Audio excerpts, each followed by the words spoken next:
Cities are defined by their cultures. Those cultures could entail sports or business or certainly arts and entertainment. Oklahoma City is thriving in all of these areas, but who makes that all happen? This Town OKC explores the people behind the cultures, their origins, their motivations, their challenges, and their dreams. I'm Rick Allen Lippert. I've been in this town for over 50 years with a front row seat to seeing the culture grow from a dusty bus stop on the Southern Plains to a flourishing destination. Join me as we meet the folks behind the culture on This Town OKC. Meg Salyer, thank you for being here on This Town OKC. Happy to be here, Rick. Really looking forward to it. All right, I have to say that This Town OKC is sponsored by Carpenter Square Theater because they let me record in the rehearsal studio. And it's so fun to be in here with all these props. It just feels so cozy. Oh, good. So I truly don't recall when we first met, but I recall the first time we really visited was when you called me to ask you for some pointers when you were elected to the city council. And we met at a little sandwich place in the Plaza Court, and then you went on to the council and did some time there, and I know you've been in business. So this is really your story here. Well, I appreciate it. Thank you. So I know you're not from Oklahoma. So where are you from, and where'd you go to school, and all of that? Yeah, I've certainly chosen Oklahoma City, but I was born and raised in New York. I grew up on Long Island in a wonderful community called Stony Brook, which is about 45 miles outside of Manhattan on the north shore of the island. On the north shore, okay. No Great Gatsby, green land. You have to go a lot further east to be Great Gatsby. But really, what's interesting about that part of Long Island is there's a very large natural port. Village is called Port Jefferson. Okay. And it was a center of the whaling industry in the early 1800s. No kidding. Actually, the house that I grew up in was built in 1825 or 1830 as the first church in Stony Brook. And in 1860 or so, it was moved across the street by horse and buggy, and it was converted into a private residence for a whaling captain whose name was Captain Clarence Rayner. How exciting. Yeah, it was a, very New England-y, different architecture, obviously, from Oklahoma City. Very traditional small town community. So you did grade school and high school? I did. I went to public school all the way through high school. I graduated a year early from high school, and that led me off onto a completely different path. College? College. I spent my freshman year college in Switzerland. No kidding. So I went to an American university called Franklin University, which is located in Lugano, Switzerland, right on the Italian border. So unlike the rest of the country where they speak French in half and German in half, in Lugano they speak Italian. So had a chance to translate my high school Spanish, I guess, into Italian. It took a little while, but it was great fun. And then I transferred to Mount Holyoke, which is one of the Ivy League women's colleges, one of the oldest women's colleges in the country, in Western Massachusetts. Okay. I did that my sophomore year. My junior year, I went back to Europe, and I spent a semester in Brussels. I did an internship at the Common Market headquarters in Brussels. I then went to London for the second semester and went back to Brussels to work for the summer for Castle & Cook food company. Oh, my goodness. And then I went back to Mount Holyoke as a senior and graduated. And stayed in the U.S.? Well, I stayed in the U.S. I did think, so my very first job out of college, and that really was because the major corporations, major banks, investment banks came to campus to interview. Right. I didn't really have a plan, but I got a job offer from Chase Bank, and I just thought, banking in New York, why not? Yeah. So I sort of fantasized over time that I would end up running the Paris office of Chase Bank. Hey, a girl's got a dream. She does, and then she ends up in Oklahoma City. So. Do you want to tell how that happened? Well, yeah, it was to me, it's sort of an interesting story. I spent most of my time at Chase in what was called the institutional banking department, which meant that my direct account relationships were financial institutions. So I had direct account responsibility for all the banks over $100 million in assets on the West Coast. Okay. So I had responsibility in the state of Washington, Oregon, Northern California, Nevada, Wow. and Alaska, and Hawaii for a little bit. Oh, my. All of that was fabulous. So a week a month from New York, I traveled to the West Coast, and life was good. I bet. And one day, I got a phone call, and this was in probably March of 1981. Okay. And I got a phone call that said, you know, that trip you're planning to Seattle, you need to cancel that, and you're going to Amarillo and Oklahoma City. And that was my direct thought. All what was going through my mind immediately was, who did I make mad? Exactly. No kidding. And, deference to my dear friend Carl Edwards and his family. I still feel that way about Amarillo. But there was something very special from the, minute I got to Oklahoma City. There was just something unique about the place that you could sense.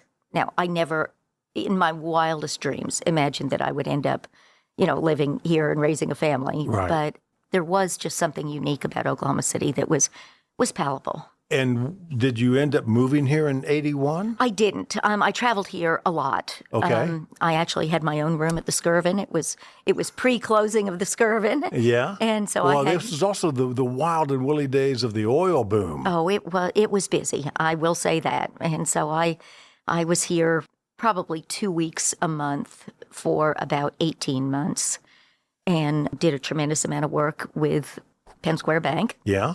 So it won't be a surprise that my banking career ended on July 5th of 1982. Right. And when somebody wrote a check and the bank bounced. Yeah, absolutely. Again, interesting story. I think in hindsight, it probably wouldn't happen again that way, but that is what happened. But the city had a draw to you that kept you here when you could have easily returned to New York. It did have a draw, but I didn't stay. I went back to New York. I mean, I'd been living in New York, so I went back to New York. I went to work for a private investment banking firm in New York City that specialized in actually foreign exchange transactions. I stayed there until 1984. Okay. But I had made some friends in Oklahoma City and ended up, at a dinner and made a comment to the person that ended up becoming my husband and said I loved Oklahoma City and missed traveling there. And he said he thought he could do something about that. Yeah. So, I packed my bags and actually moved to Oklahoma City in 1984. What did you do once you got here? Well, we did a series of things. The very first was to found a chain, what became a chain of small financial services businesses. We did check cashing and small loans, and we were an agent for Western Union and money orders and things. Okay. The concept was new to Oklahoma City. So after 10 years in the business, we had 24 locations in 7 different states. Nice. About 150 employees, and sold that business in 1994 to a subsidiary of American Express and moved on. Nice.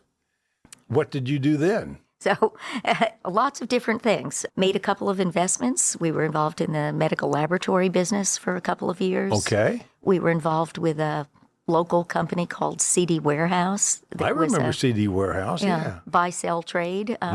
Timing wasn't excellent. Along came Napster. Yeah. And the world of music delivery changed completely. Exactly, yeah.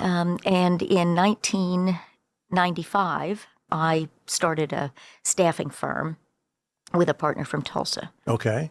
And so again, timing is kind of interesting here, but we were 95, on which side of the bombing? Right. Well, we were destined to open. We were planning on opening on May 1st of 1995. And our location was at 7th and Broadway. Oh, my.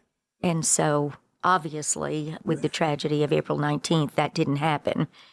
And we we were also owned a lot of real estate along Broadway at that time. And every single building that we owned had roofs lift off, Yeah. glass blown out of the windows, ceilings collapsed. It was a challenging time for our city, as everybody knows. So we pushed opening until July, and I was so lucky and fortunate to have a partner in Tulsa who wasn't here every day and wasn't dealing with it and helped me, gather the strength to say, we're just going to go ahead and open. I think had I known for how long we would have been dealing with the repercussions, personally and as a community, I might have not had the courage to do it. But we went ahead and we opened, I think, July 16th of 1995.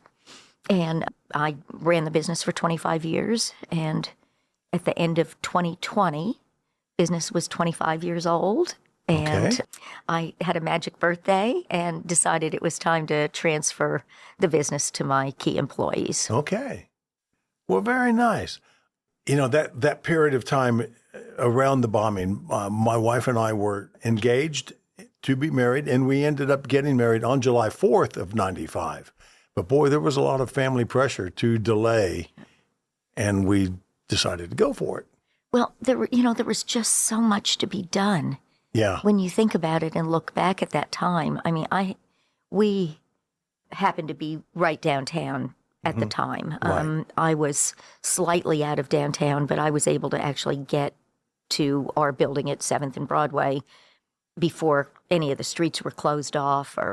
Wow, that was quick. We had because they closed those streets rather absolutely quickly. Yeah. I mean, it was amazing, and we had a couple of fabulous property folks that were helping, and one was far north and one was far south, and they both went straight to Home Depot upon hearing what had happened and loaded up with plywood and supplies, brooms, and so, and despite the fact that stay back perimeter kept getting broader and broader, and we were able to stay really tight downtown and get things, as secure as possible that first day, but every single day. Yeah. Oh, it was awful. It was work, and emotionally, I didn't realize until I actually left town in June, or end of June for a little while, how every moment driving up and down that street was just so emotional. You're right. It was tough. And, there's still things that come up and things to learn. I had the privilege of touring the grounds just within the last 6 weeks with Bob Johnson, who was chair of the committee and helped, so much with the design of the beautiful memorials. And I learned things, just 6 weeks ago that I was, somewhat unaware of. So it's amazing how that Oklahoma Standard has imprinted our community. Boy, no kidding. No kidding. I did some freelance video work for some of the networks back in those days. So I was down, at ground zero there. And it was as bad as it was on TV. It didn't come close. I have amazing photographs from that first day from the roof of the Magnolia Building there at 7th and Broadway of ATF tanks driving down our Broadway. Yeah. And from where we were at 8th and Broadway, all of a sudden you could just see legs in scrubs of this army of medical personnel coming from St. Anthony and other places, walking down Broadway to the triage center, which was never used, really. Just so many unbelievable memories. Yeah. So any highlights of your time with the staffing company that you want to share? Well, truly, it was an incredibly, I would say, 180-degree change in a sense from what we were doing in the check cashing business. Right. Now, that was also a place where many may not appreciate this, but you were really helping people every day. And I won't go into all the nitty-gritty, but, there's a real need for that service. Someone needs money, they need money. And they don't all have banking relationships, and they don't have places to go. And if I was going to highlight something about that part of my career, it would be how many times we were able to help folks that were living at the Jesus House is what comes to my mind most. But I had a direct relationship and a direct phone line to Sister Mary Jean, and her people would come to us with Social Security checks, legitimate, government-issued checks that they needed cash, but they didn't have IDs. Right. Or they didn't have an address. They didn't have a place. And, not only would we cash their checks and know that that was the right person, there were times that we actually held their money for them. Okay. And they could come get it when they needed it, but, we had a place to keep it safe. And so, there are layers of that, maybe not so clear. Right. I really did feel like we were helping people a lot that didn't have access to the traditional banking system. So the staffing business, a little bit different. It wasn't 24/7. Right. It wasn't quite as urgent. There weren't. You got weekends and holidays off. Exactly. Some of the, but every day we were helping people. We were helping companies in the region, particularly Oklahoma City, find great employees, and we were helping people find great careers. And, we really focused in the area of accounting and finance. Okay. So we placed people in everything, literally from data entry, in the days when you used adding machines and tapes. When that was a job. When that was a job, to bank presidents and, Wow. CEOs and staff accountants. And, so it was also an incredible window on the community. We got to know so many people, so many companies. Right. My staff, almost everybody was with me for the full 25 years. No kidding. And so, we just developed relationships over that time with corporate leaders so that if somebody came into the office that fit a certain profile, 3.7 grade average, in a suit with a tie, Yeah. you knew who to call. Yeah. Because it was a perfect fit. Yeah. It was really rewarding. That had to feel good.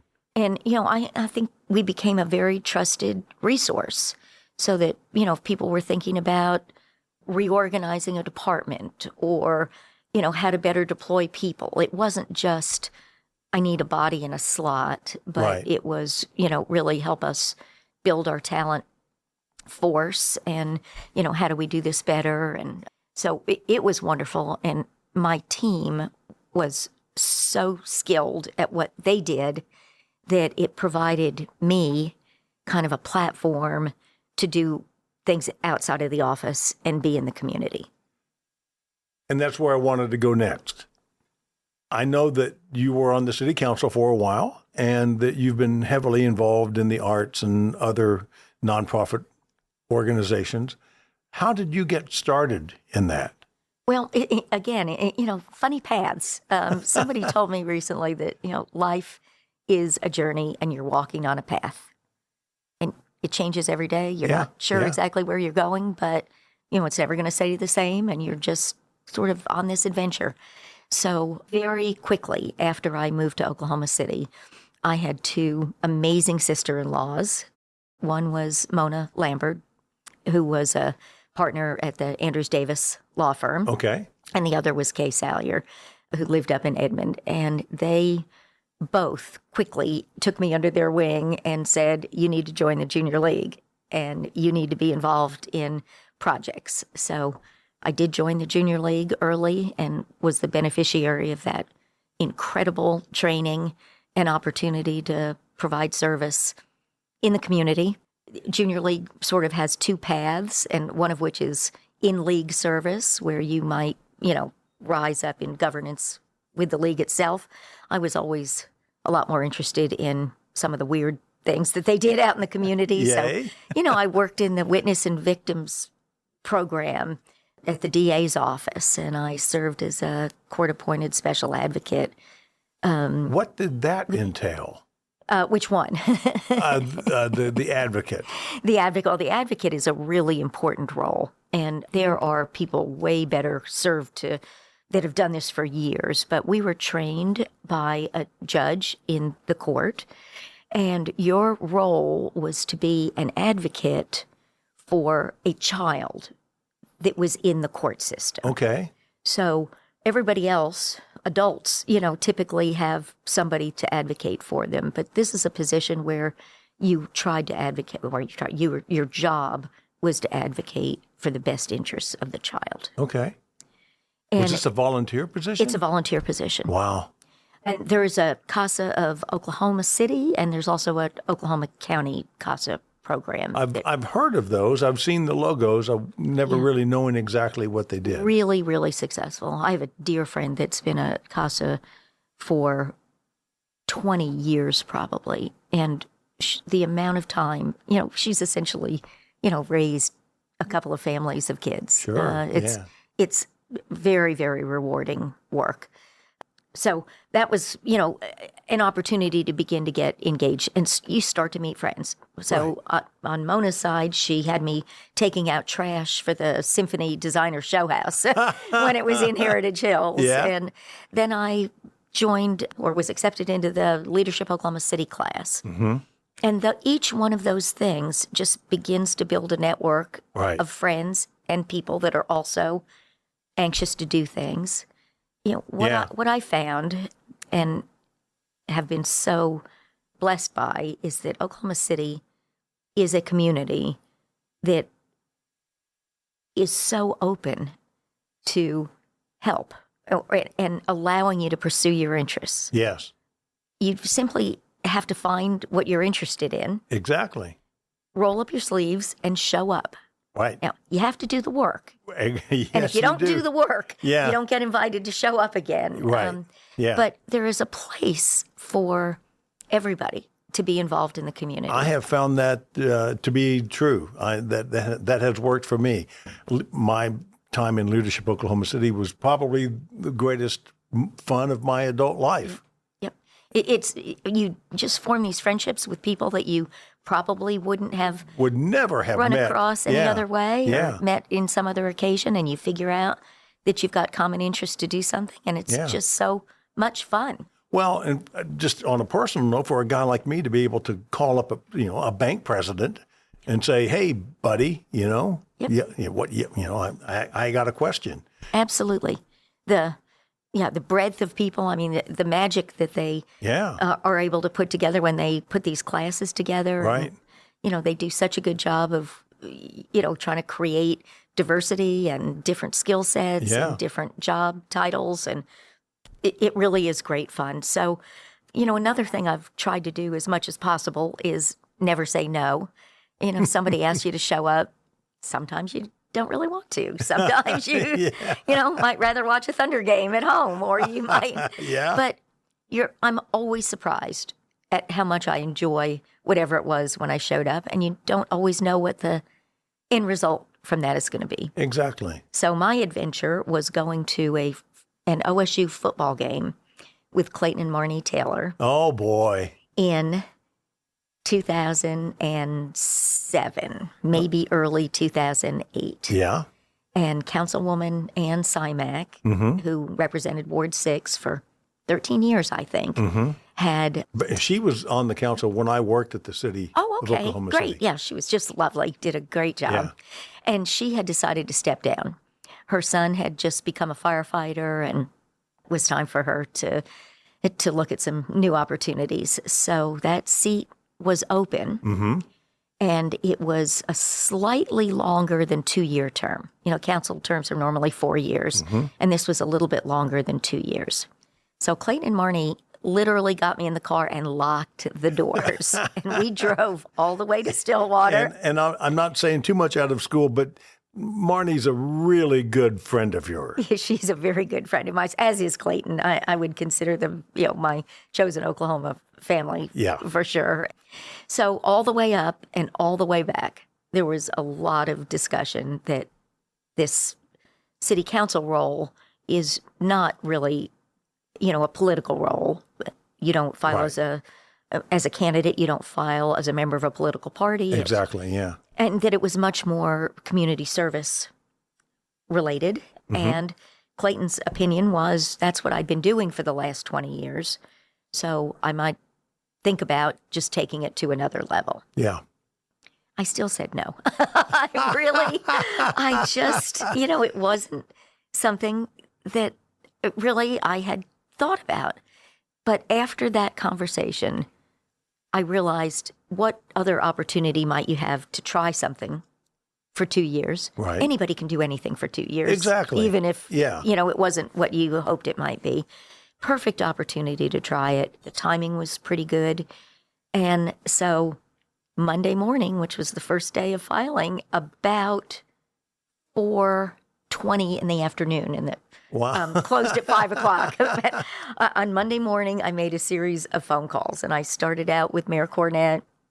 My next call was to Debbie Martin, who's the chief of staff at City Council. Right. And if Debbie wasn't going to be there, I wouldn't even consider it. Exactly. Yeah. So Debbie told me she'd stay as long as I stayed. Oh, and how sweet. That was a pact that we'd made.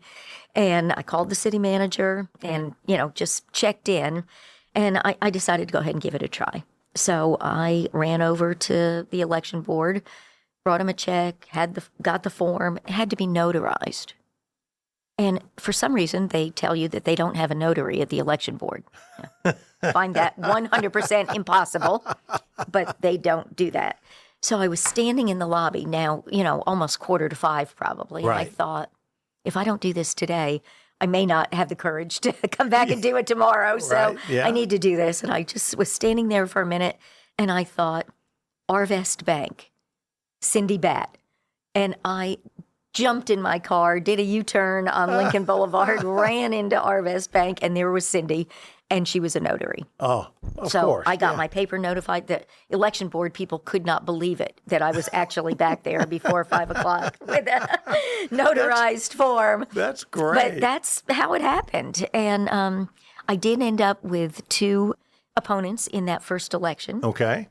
one of whom just recently passed away, I'm sorry to say, but Lindsay Ocker, who was from South Oklahoma City. Okay. And we talked on the phone and determined that we had so many of the same friends. We, cared about so many of the same issues.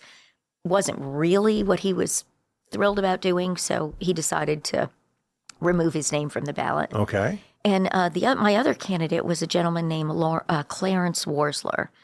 And Clarence had some city experience. I think he was on the original Maps Oversight Committee. Okay. He also lived in South Oklahoma City. And about halfway through the campaign, his mom got ill, and so he decided the timing wasn't right for him either. But he was still on the ballot. So I always said, if I lose to somebody that's not even running, this will be the shortest political career ever. A clear sign. Exactly.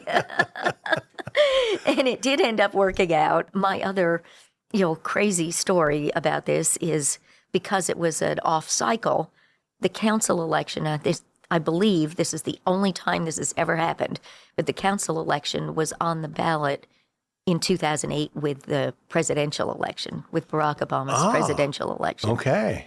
And my daughter was away at college and had asked for an absentee ballot.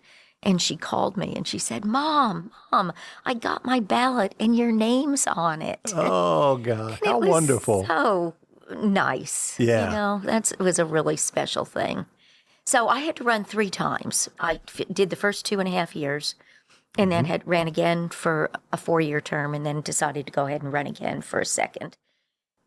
I would so encourage anybody that's even thinking about it to do it. What I say frequently is I hated getting the job, but I loved the job. And just being able to help people every day was so rewarding. Well, those agenda packets that come every week are voluminous. They are And you big. get them what? You Thursday, get them on Friday? Yeah, you get them on Friday. Yeah, Friday. Because I know they go to the library on Friday. Yep. Something like that. It took a lot of time. Yeah. Now, over 10 years, you kind of get Yeah. into the swing of it. Sure. And a lot of it is boilerplate. Mm-hmm. And so, you can identify what the meat of each issue is Right. and where you need to get. But it took a lot of time. It's a busy job. And, people also don't understand. I think they think there are council meetings on Tuesday, and that's what you do. Right. But you serve on multiple committees. Mm-hmm. In addition to that, I chaired the Social Services Committee. I was on 2 or 3 others. I served on the Sports Oversight Committee. And so those meet usually Tuesdays and or Thursdays. You're meeting with constituents a lot. We spend most of our time on zoning and related issues. Mm-hmm. Yeah. And that's something, that not too many of us come into the council seat knowing a whole lot about. I was lucky that I'd been in the real estate business for a long time. Okay. So I had some knowledge level of background. But, you're really trying so hard to bring people together to compromise. Yeah. Everybody wants something, and how can you get the best thing for everybody? Yeah. I think, I hate to go on and on about stuff, but there's some funny stories. And please tell. in my very first week, I think I was on the council for 2 or 3 days, and I had to host a public meeting to discuss moving the Public Inebriate Center, otherwise known as the Drunk Tank. The Drunk Tank. From that Mike McAuliffe ran forever. Exactly. Oh, rest in peace, Mike. What a great leader he was in our community. It was in Bricktown, if you remember. Top of the bridge. Top of the bridge right there. Yeah. And the city had, preceding my involvement, the city had identified a location over at 5th and Virginia. It was an old, years and years ago, I think it was an old shooting range or something right on the railroad tracks. Yes, yes. It was a funny-looking pink building. Yeah. That happened to be situated next door to Architectural Antiques. Yes, over by Linwood. A gentleman named Jack Smithchick. Okay. And Jack had been in Bricktown in the Tapworks building, right? I remember. Next door to the Public Inebriate Center. Yes. And so he created the biggest ruckus that we were following him, and we were going to run him out of business by putting this facility. And we had a meeting at City Hall about 6:00 in the evening, and we probably had 50 people there. And I mean, it was the first meeting I'd ever had on a subject that wasn't I didn't develop. And it wasn't your issue. It wasn't my project. And so kindly, Jim Couch, who was the city manager, was there. Chief City, police chief at the time, who was there. In my leadership class. Oh, how lucky you are. You're such a wonderful guy. And Debbie was there, representing the city. I had a lot of backup. And I think some of the citizens to this day, I mean, people have said they thought we were trying to bully them. And that, we had all that firepower there. And right. That they didn't really have a chance. And the only reason we had firepower was I had no idea what I was doing. They were just helping you out. They were helping me out on a first day. But anyway, it was really interesting. And that facility has now been there for at least 10 years, maybe 15. It has contributed greatly to the renaissance of that community. Mm-hmm. I challenge anybody to drive by and even know what it is. I've driven by it many times recently and didn't even notice it. Yeah. There's public art outside because it was renovated with, it's a city building and it had to participate in the 1% for public art piece. And so, there was more police presence in the area, which helped. Yeah.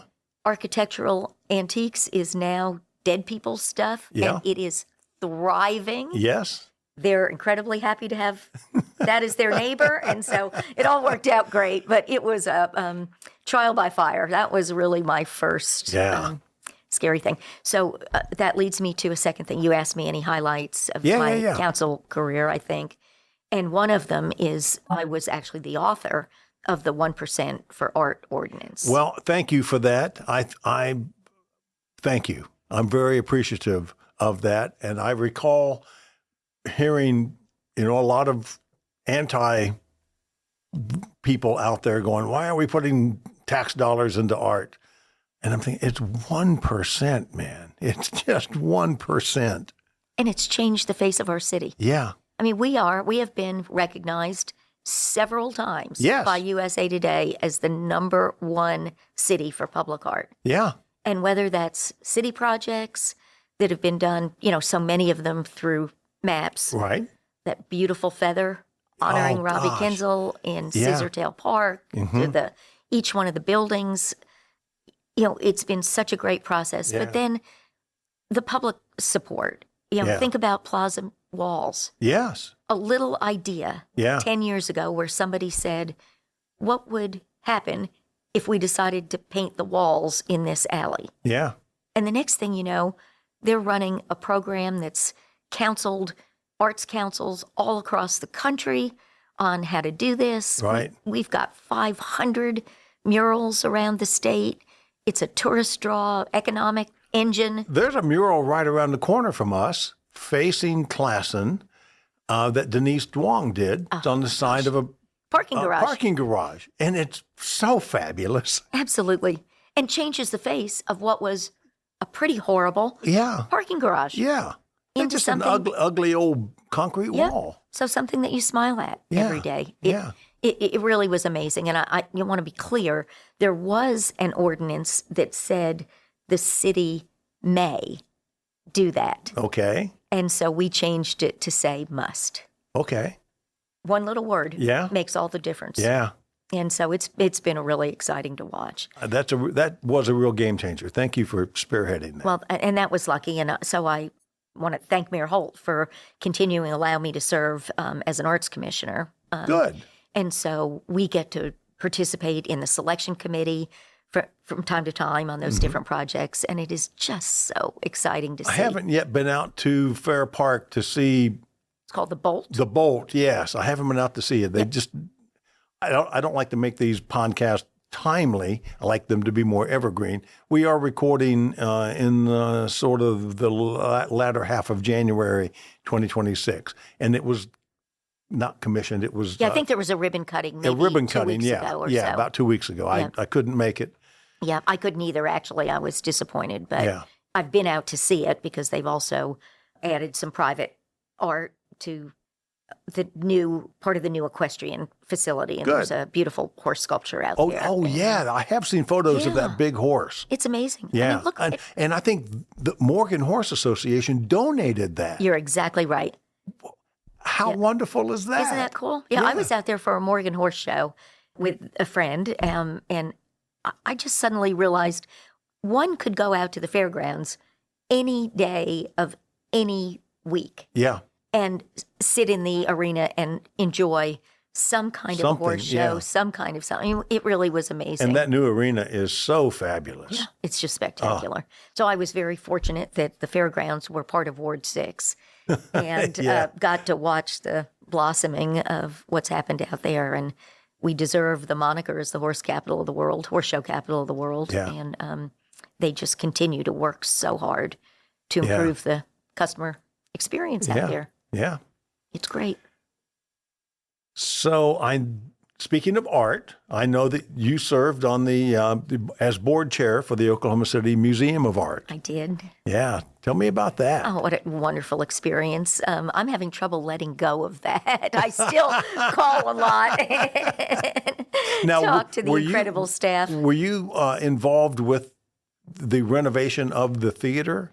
Well, not entirely, but I was part of the group that was working hard to save the theater Right. 23 years ago. Yes. It was an abandoned and about to be demolished Yeah.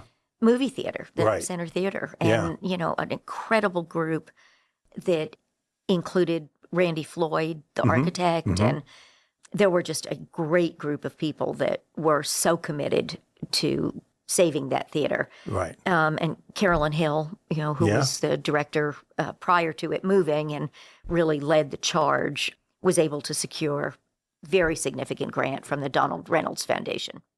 Carolyn was,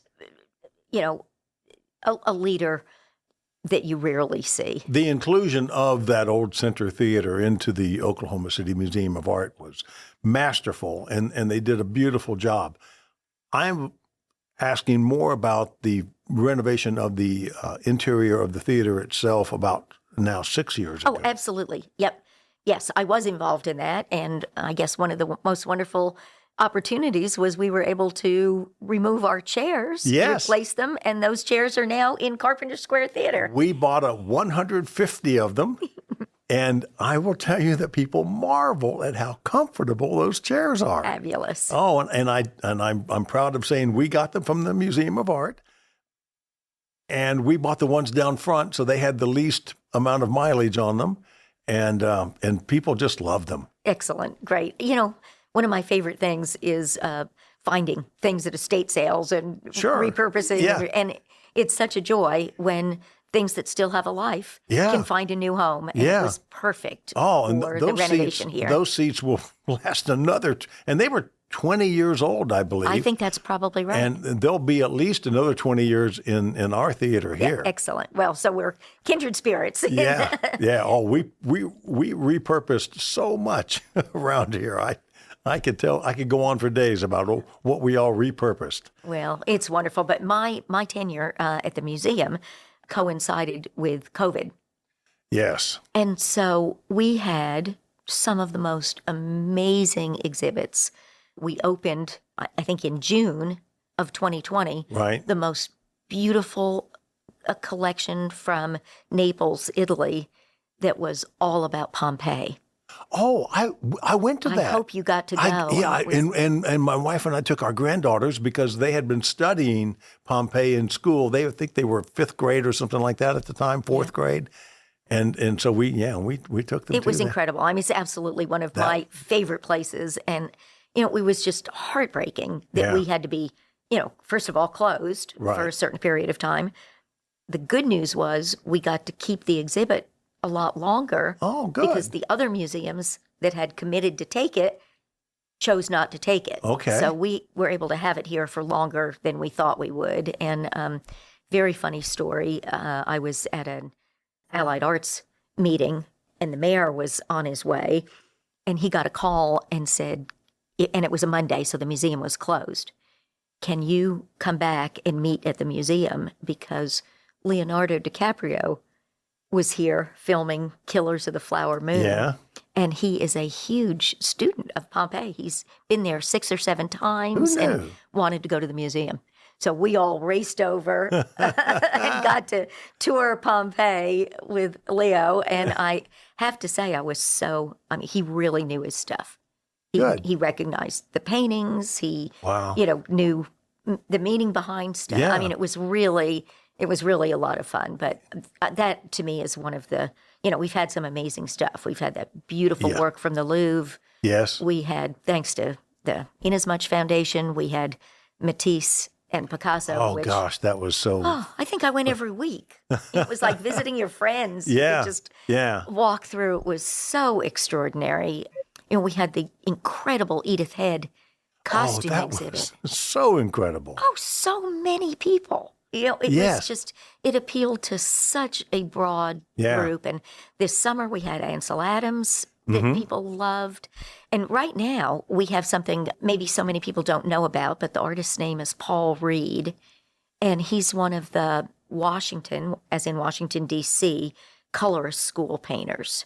And it's abstract, Mm-hmm. very bright, very geometric, lots of math. Haven't been by to involved. see it yet. Please go by and see it. Yeah, I will. It's a surprise. It's really, Good. really interesting. And, what's so amazing about this community is how we all work together.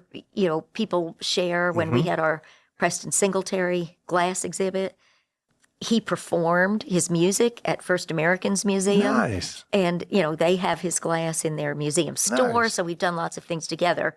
But right now, there's a lovely gallery that mostly has work for sale on Lincoln Boulevard called 1515 Lincoln. 15, yeah. And Susan McCalmont, the director, has a collection of Paul Reed works on paper Okay. that are on display and Nice. are actually for sale. And Nice. there's some lovely work up there. So, we have an incredible art community here. Yes, we do. The renovations that are underway at the Cowboy Museum. Oh, They've yeah. got a brand new interactive exhibit that was created by the same people that did the Van Gogh. Yes. Interactive show. It's on our list to go. Yeah, I've got it on the calendar as well. They've really created an amazing, tagline about find your true West. Mm-hmm. And, Yeah. I think they're doing great stuff out there.